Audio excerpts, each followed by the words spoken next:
गरीबों को दिए जाने वाले मुफ्त राशन से जुड़ी योजनाओं में केंद्र सरकार ने बड़े बदलाव किए। नए बदलावों के बाद देश के 81 करोड़ गरीब परिवारों को हर महीने प्रति व्यक्ति 5 किलो मुफ्त राशन मिलेगा। हालांकि सरकार ने सस्ते राशन की स्कीम को बंद कर दिया है।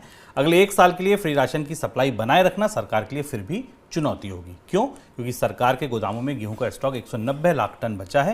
लेकिन हाल के दिनों में सरकार ने किसानों से धान की खरीद अच्छी की है, जिस वजह से योजना के तहत चावल की सप्लाई बढ़ाई जा सकती है। सर, ये क्या हुआ है? पूरा मामला क्या है? सस्ता राशन, फ्री राशन, कौन सी योजनाएं चल रही, कौन सी बंद हुई? सरकार ने पिछले हफ्ते के अंत में अपनी कैबिनेट की बैठक में एक बड़ा फैसला किया और उस फैसले के साथ फूड सब्सिडी के पूरे ढांचे में कई महत्वपूर्ण और उल्लेखनीय बदलाव किए गए, जिनका असर बहुत सारे आम लोगों पर पड़ेगा जो सरकार की फूड सब्सिडी से फ़ायदा उठाते हैं।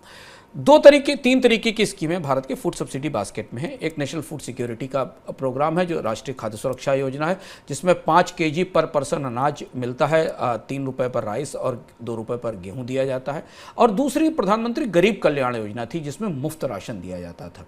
सरकार ने प्रधानमंत्री गरीब कल्याण योजना और अंत्योदय अन्न योजना को राष्ट्रीय खाद्य सुरक्षा कार्यक्रम में मिला दिया। प्रधानमंत्री गरीब कल्याण योजना के तहत मिलने वाला राशन मुफ्त था, जबकि खाद्य सुरक्षा कार्यक्रम के तहत मिलने वाले राशन के लिए लोगों को भुगतान करना होता था।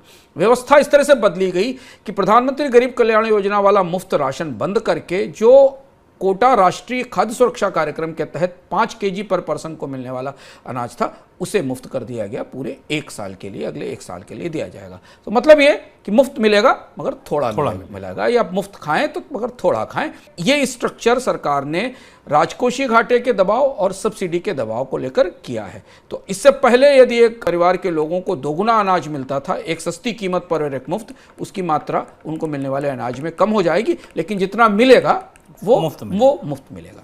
सर, इससे सब्सिडी पर असर पड़ेगा?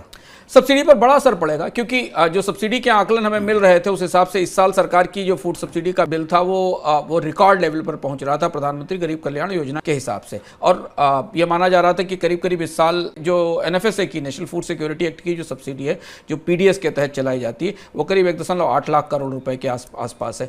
इसके ऊपर प्रधानमंत्री गरीब कल्याण योजना के लिए अगर ये स्कीम जारी रहती तो सरकार को 10 से 15 हज़ार करोड़ रुपए और अगले 3 महीने में देने पड़ते। अब ये माना जा रहा है कि साल भर में 2 लाख करोड़ रुपए के, अगले वित्त साल के लिए 2 लाख करोड़ रुपए के तक के समग्र बजट में यह प्रक्रिया पूरी हो जाएगी और राष्ट्रीय खाद्य सुरक्षा कार्यक्रम के तहत, PDS के तहत जो आने वाले लोग हैं उन्हें मुफ्त अनाज दिया जा सकेगा।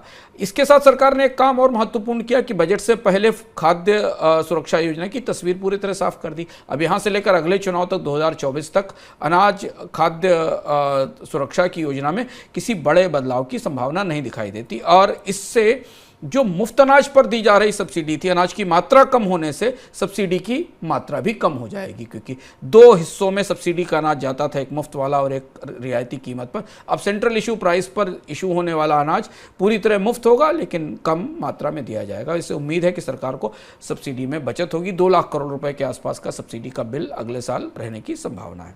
सर, और अनाज के भंडारों पर क्या असर होगा? ये दुविधा की बात है। हालांकि ऐसा माना जा रहा है कि चूंकि सरकार का आपके पास से अनाज की आपूर्ति PDS के तहत घट जाएगी, क्योंकि अनाज की मात्रा कम की गई है। मुफ्त अनाज तो दिया जा रहा है, पर 2 स्कीमों के तहत जाने वाले अनाज की मात्रा कम की गई है, तो सरकार के स्टॉक्स में थोड़ा ज़्यादा अनाज मिलेगा और वो ओपन मार्केट में इंटरवेंशन के लिए तैयार होगी। लेकिन इस मामले में अब मैं फिंगर्स क्रॉस्ड हैं, क्योंकि वीट का स्टॉक रिकॉर्ड लो स्तर पर है। खरीफ के धान की खरीद अभी दिखाई दे रही है बाजार में। इसके बाद ये स्थिति स्पष्ट होगी कि बफर स्टॉक क्या ऐसी स्थिति में है कि वो बाजार में ओपन मार्केट सेल कर सकें। पर ओवरऑल जो फूड की डिमांड थी, फूड ग्रेन की जो डिमांड थी, या जो अनाज की पूरी डिमांड सरकारी रियायती या मुफ्त स्कीमों के तहत थी, उस मांग को सिकोड़ने में, उस मांग को कम करने में इस व्यवस्था से सरकार सफल रहेगी, और जिसका असर हमें बाजार में गेहूं और चावल की कीमतों पर आने वाले समय में दिखाई देगा। परोक्ष रूप से अगर कीमतें घटती हैं तो उसका लाभ हमें खाद्य महंगाई में कमी के तौर पर भी नजर आएगा।